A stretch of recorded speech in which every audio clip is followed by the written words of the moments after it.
एक महत्त्वाची बातमी हाती येते। बिहार प्रमाणे महाराष्ट्रातही मतदार याद्यांची सखोल फेर तपासणी होणार आहे। निवडणूक आयोग देशभरात मतदार याद्यांची सखोल फेर तपासणी करण्याच्या तयारीत असल्याची माहिती मिळते। सर्व राज्यांच्या मुख्य निवडणूक अधिकाऱ्यांची परिषद ही संपन्न झाली आहे। स्थानिक स्वराज्य संस्थांच्या निवडणुकीपूर्वीच मतदार याद्यांची फेर तपासणी होण्याची शक्यता आहे। देशभरातील मतदार याद्यांच्या फेर तपासणीसाठी आयोगाकडून आढावा घेण्यात आला।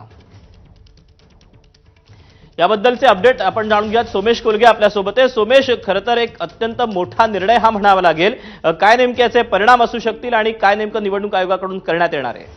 दीपक, अतिशय मोठी बातमी आहे, कारण देशभरामध्ये आणि विशेषतः बिहारमध्ये स्पेशल इंटेन्सिव्ह रिव्हिजन SIR म्हणून सर्व मतदार याद्यांचं अशा प्रकारे फेर तपासणी झाली आणि तो आता राजकीय वादाचा मुद्दा ठरलाय, ज्या विरोधामध्ये विरोधी पक्षांकडून खूप मोठ्या प्रमाणावर केंद्रीय निवडणूक आयोगावर आरोप केले जात आहेत। आणि आज केंद्रीय निवडणूक आयोगाने नवी दिल्लीमध्ये सर्व राज्यांच्या केंद्रशासित प्रदेशांच्या मुख्य निवडणूक अधिकाऱ्यांची एक कॉन्फरन्स घेतली आहे आणि या कॉन्फरन्समध्ये महाराष्ट्राचे मुख्य निवडणूक अधिकारी S चोकलिंगम सहभागी झाले होते आणि या संपूर्ण परिषदेमध्ये एक आढावा घेण्यात आलेला आहे की अशा प्रकारे विशेष मतदार यादी फेर तपासणीच्या बाबतीत सर्व राज्यांची तयारी काय आहे आणि ही तयारी कुठपर्यंत आली आणि कधीपर्यंत अशा प्रकारे प्रत्यक्ष विशेष मतदार यादी परीक्षण राबवलं जाऊ शकतं। त्यासोबतच 1200 पेक्षा जास्त मतदार एका मतदार केंद्रावर नसतील, मतदान केंद्रावर, याचीही काळजी घ्यायला सांगितलं गेले। त्यामुळे नवे मतदार पोलिंग स्टेशन्स हे देखील तयार होऊ शकतात महाराष्ट्रासारख्या राज्यात आणि ही विशेष मतदार यादी परीक्षण किंबहुना फेर तपासणी ही शक्यता आहे की स्थानिक स्वराज्य संस्था निवडणुकांच्या पूर्वीच कदाचित महाराष्ट्रामध्ये सुरू होऊ शकते। नक्कीच सोमेश, मी तुला थोडंसं थांबवतो। आपल्यासोबत काँग्रेसचे नेते अतुल लोंढे आहेत।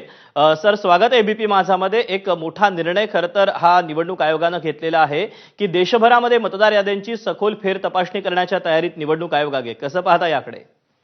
मला असं वाटतं की निवडणूक झाल्यानंतर या शांतपणे व्यवस्थित आर्बिट्ररी विचार न करता बीजेपीला मदत होईल अशा पद्धतीनं न करता खऱ्या अर्थानं चांगल्या पद्धतीचं रिव्हिजन करण्याची मानसिकता दिसणारं जर SIR असेल तर लोक त्याला सपोर्ट करतील।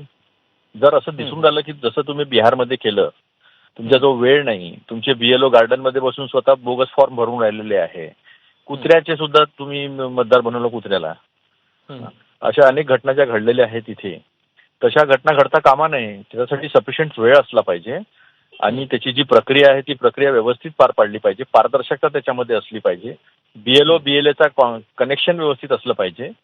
नाहीतर आपण पाहिलं असेल, काल मी तर सरळ सरळ दाखवलं तुम्ही कुठलीच ऍक्शन घेत नाही।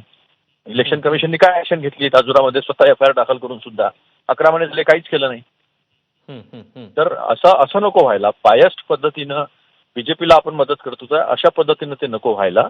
ते खऱ्या अर्थानं रिव्हिजन असलं पाहिजे। इंटेन्सिव्ह तुम्हाला करायचं आहे ते करा तुम्ही, पण ते व्यवस्थित पारदर्शक असलं पाहिजे। बोगस असलं तर आम्ही होऊ देणार नाही। दिस इज नॉट बिहार, हे लक्षात ठेवावं त्यांनी। धन्यवाद आपल्या सविस्तर प्रतिक्रियेबद्दल। तेव्हा निवडणूक आयोगानं या सगळ्याची फेर तपासणी करताना पारदर्शकपणे करावी अशी मागणी काँग्रेसकडून आता करण्यात आली आहे।